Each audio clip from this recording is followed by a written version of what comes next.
Hey, what's up, guys? Welcome back to Two in the Zone. You have myself, AC. I believe Dead is gonna try to jump on in a little bit. He is busy right now. He just bought a puppy, a new dog. So give him a quick follow, give him a shout out. It's his second puppy. I think he bought a puppy last year, and now he's going for number two. So I'm picking up kids. He's picking up dogs at this point. But definitely, thank you again for jumping on. This is Two in the Zone. Our sponsors is Seven Stack Sports right there on the screen at Seven Stack Sports, the best book on Twitter. They've been doing so many promotions, odds boosts, free plays, just a ton of stuff to just prove to everybody that they are not only one of the best, but they are the best book when it comes to Twitter books. They also always pay on time. They do same day payouts if you're using cryptocurrency. I don't advise using crypto right now just because of the market. But if you do have a ton of Bitcoin or Ethereum, Seven Stacks does take that action as well, and they pay out the same day.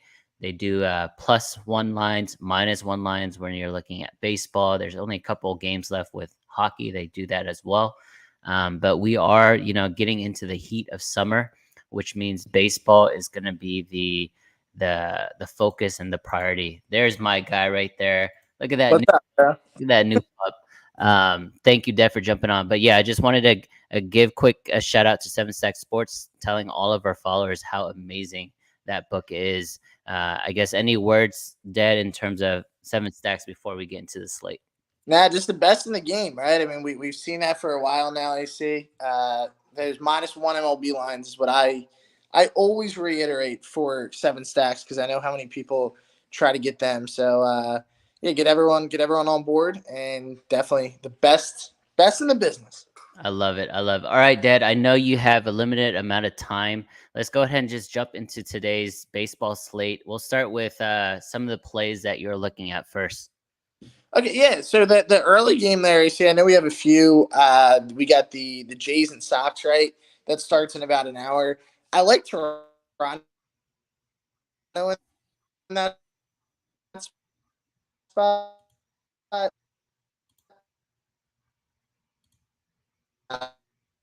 Solid spot in there is suggesting it's a Toronto play with Ross Stripling on the mound. We know he hasn't been great during his tender there, but I think it's a Toronto read for me. So that's an early play there. I like my Phillies against your Rangers today. I think a bounce back spot there with Wheeler on the mound. Maybe it's a first five play because we know how Phillies bullpen can be. But I like that spot a lot for the early games so far. What are you looking at for Yeah, today? I'm just on one game. You and I are on opposite sides. I like the White Sox to get the sweep on the Blue Jays today. Blue Jays are a solid team, but I think you and I are pretty low on Stripling or Stripling in general. Yeah. Giolito's on the mound. The read does say Toronto. I just can't trust them right now. So I am on the White Sox for small. Again, it's just an early play. We do have a full slate of games tonight.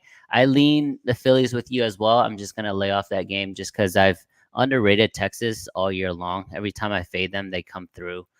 So I'm just gonna lay off that. Hopefully you win your bet. Um, but yeah, any other games that you wanted to speak on for tonight's slate? Yeah, for the those are the early ones I like. For the night games, I actually don't love a ton tonight. I think Milwaukee gets a win back at home with Eric Lauer on the mound. I've been doing these no home run parlays, AC. So you just get four guys. You say, all right, we're not one out. They're pretty fun. So I'm whipping one of them up. But one part of that's going to be Albert Pujols. He's going to be a guy I'm taking his no home run for that one as well. Going to throw him together in a parlay. But yeah, the NHL game, I'm really liking a lot of angles on that one tonight. But love Colorado in this spot. Who you? Yeah, I like Colorado to win in a very short series. So if I expected them to win in 5 games, they got to win tonight. So I do like the Avs. Um, Game 3 was actually closer than people thought. I was on the Lightning, so I was happy about the result. But it kind of just snowballed on Colorado, and when it got to I think 4-2, the Avs were just like, you know what, you guys take it because we're gonna take 4 and 5 anyways. But I agree with you. I do like the Avalanche tonight. I lean the over just because we know Colorado's goaltending is not the greatest, and they try to outscore you anyways. They play so fast. One of the best power play teams, not only this year, but like analytically, they're one of the best all time. So I know Dad's playing with the mute button over there with the puppy, but in Keeps terms of crying. tonight, yeah, it's in terms of tonight's slate. I agree with you. It's a Milwaukee play. I was on St. Louis last night. Wainwright is on the mound tonight, so you expect St. Louis to come out, but I think it's a Brewers play. I guess I'm just gonna give it early for you guys. We'll get into this later, but my best bet is gonna be Uncle Charlie Morton and the Braves. They're at home against the Giants. I think they get it done. Had a crazy game last night, lost 10-12, but I do like the Braves in this spot.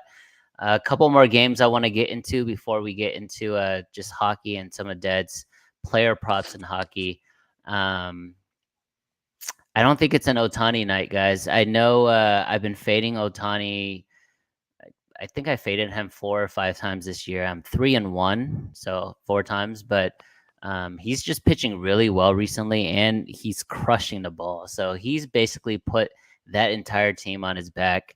But I don't know if it's a read tonight. It just seems so easy. So I'm gonna lay off that one.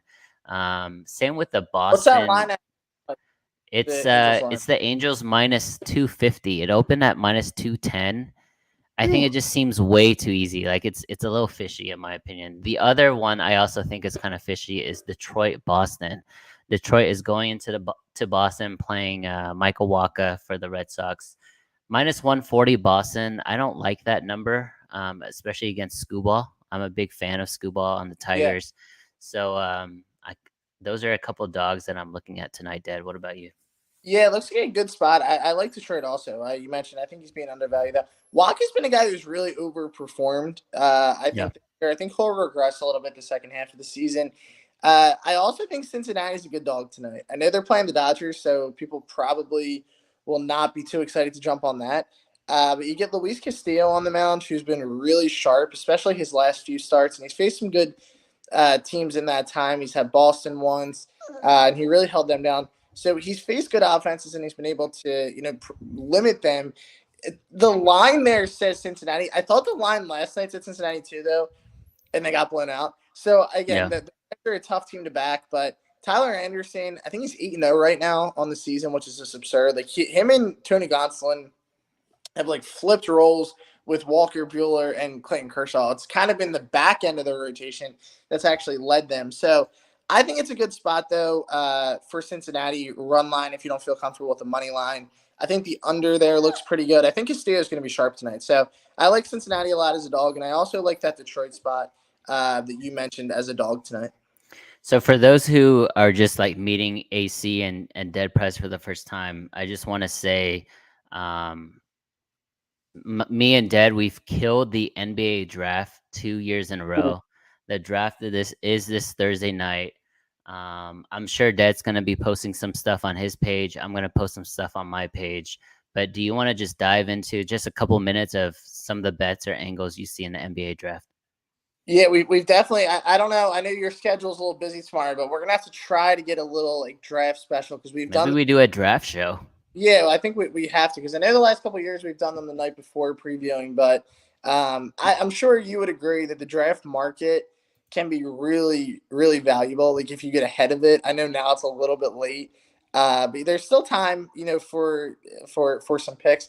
The number one overall pick, AC, I've said it. I thought it was going to be Jabari Smith like the entire time, even since the college days. I still think it'll be Smith. So that's a play that I like. I don't know where that line is now because I know how quick they've moved. It's juicy. It's like minus 250. It's up to 250. Yeah. So like I got it at 165 last week, which is still a little juicy, but like 165 in a draft isn't unheard of. You're not going to get a lot of like minus 110s. You can get that on like over under guys, which we will see. But yeah, I'm excited. I'm excited to see it. I think we definitely owe the people a draft special. What are you looking at in terms of props? Yeah, I agree with you. I think it is Jabari Smith, which I think is a mistake, by the way. I think Really? Orlando, from a basketball standpoint, should get another long, lanky guy because they love Jonathan Isaac, they love Mo Bamba, they love Wendell Carter. They just love these really skinny, long, tall guys, and Chet Holmgren kind of fits that perfectly. But if I had to do a bet, I think the 1, 2, 3 order is going to be Smith, Holmgren, then Caro. So that means 2 is OKC, right? Yeah, so OKC to Chet Yeah. to OKC looks like a lock as well. So if you can get like what's it called, draft orders, and get the first 2, 3, 1, 2, 3 like that, I think that's pretty set in stone. And it sounds like Jaden Ivey is locked in at number 4, but the Kings have drafted 4 straight point guards now, right? Davion Mitchell, Tyrese Halliburton, De'Aaron Fox, like 4 straight point guards. I don't know if they're going to do a 5th point guard, so look for a potential trade for that 4th pick, or maybe the Kings do draft him and then trade De'Aaron Fox or something like that. So I think we're going to see a lot of action last night, man, or tomorrow night, man. I know the finals kind of ended in a dud, right? The Warriors beat them 3 straight games, and it was a blowout in Game 6. But I think the action's going to come back in the draft tomorrow night. All right, Yeah. man. Let's go ahead.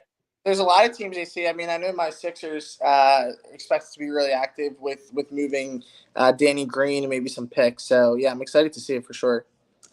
All right, man. One last time, big shout out to our sponsor, Seven Stack Sports, the best book on Twitter. They are doing promos, they are doing odds boosts, free plays, collaborations, anything that you can think of. But they're just the best book in on Twitter. Sorry, I was reading comments. This guy saying that my cap is mirrored backwards. It's actually not. It's actually Dallas upside down. That's the brand. It's called True Brand. I hope they see this so I can be like a official like Little ambassador. Yeah, little ambassador for them. But they are taking the merch world on fire here in the Dallas area. But this is their logo. It's Dallas upside down. But anyways, yeah, Seven Stack Sports, the best book on Twitter. Same day payouts if you're using cryptocurrency. Follow them today. I think they're over 11,000 followers, getting close to 12,000. And if you sign up with them, so all you got to do is DM them, sign up, and I think deposit like $50 or something like that.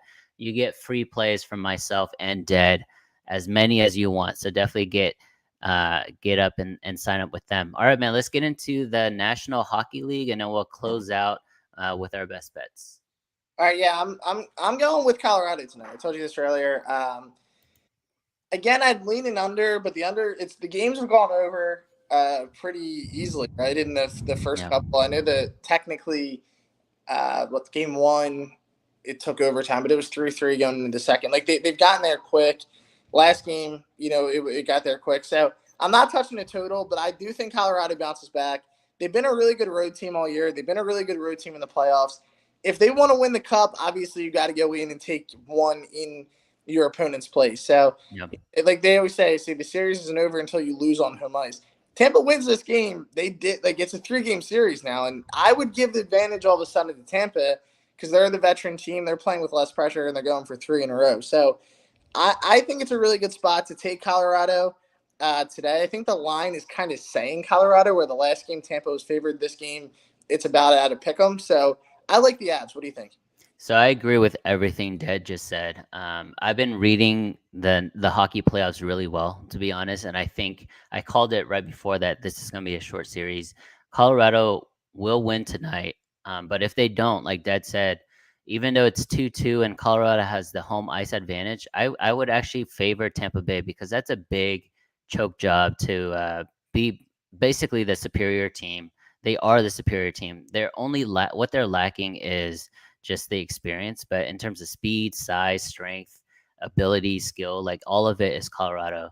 So they better win tonight because I do think they might choke the cup away. But I'm very confident they'll take it tonight. I like the Colorado Avalanche team total over tonight.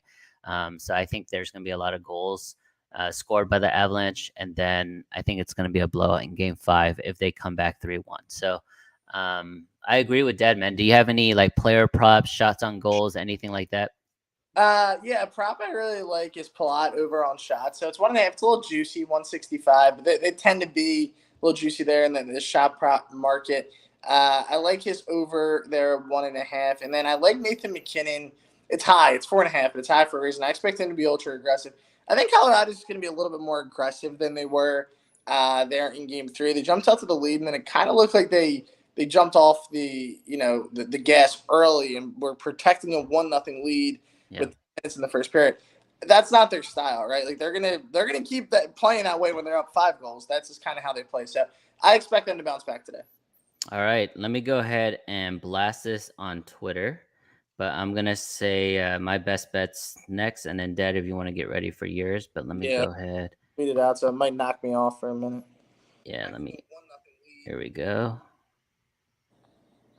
Share best bets. All right, guys, our best bets. If you guys have not been following us, we ended up the NBA season hitting 74.7%. We did lose our Boston play in Game 6. Full transparency there, and I think we only ended up going 4-2 in the finals. But as far as the NBA season as a whole, almost 75% is absurd. We're switching, priority and focus now over to MLB. MLB, we're sitting at 11-5, so we're gonna have to improve that record. But I like the Atlanta Braves tonight. It's Charlie Morton on the mound against Rondon for the I was about to say 49ers, but for the San Francisco Giants. Opened up at minus 115, 110 area, and is now up to minus 125, 130. Definitely catch it now before it goes up even further. I do think it's going to get a little juicier because Atlanta has the better lineup right now. They're coming off a loss, very demanding loss, actually, because a lot of bullpen, a lot of arms, a lot of innings there. They lost 10-12 last night. I think they get some revenge back tonight and then move on to the next series. So give me the Braves money line minus 125. All right, I'm gonna stick with my Phillies, but I'm gonna go first 5. So I put out an article full game, but I like the first 5, so we're gonna stack it here. I think they're gonna get to John Gray early, coming off being shut out. Phillies lost back-to-back games for the first time in the entire month of June. They're one of the hottest teams in the major. So I think they bounce back here today. Wheeler is second last year in Cy Young voting. I think he's been better this year to this point with his stuff. His numbers are starting to show that as well. I think he's going to shut out this Texas lineup to maybe a run or two today. So give me the Phillies first 5. I like that a lot, man. Okay, so just to recap, guys, I'm on the Braves and Dead Prez is on the Phillies first 5. We do have another early game if you want to speak on that before we close out. Mets, Houston, 2 really good teams. Carrasco's on the mound going against Garcia for the Astros in Houston. Do you have a lean on this? I'm personally laying off, but gun to my head, I would actually do the Mets. The side I would stay off. I think the over is a good play because these pitchers I think are both kind of have overperformed a bit, and you're getting 2 of the best lineups here in baseball. So I think Carrasco is a guy who's thrown the ball really well this year, but he's the guy who you can get to early. Same thing with Garcia. So I like the over in this game if I had to pick anything, but I have nothing official on it. Yeah. Awesome, guys. Dead. Well, have a good time with puppy number 2. Get her. What's his name? Sonny. Sonny. Love it, dude. Well, get him trained up, and we'll do this show. If we can't do it tomorrow night during the draft, we'll try to jump on Friday morning to recap the draft for you guys. But thank you guys for jumping on again. Thank you, 7 Sack Sports. Everyone, have a good one.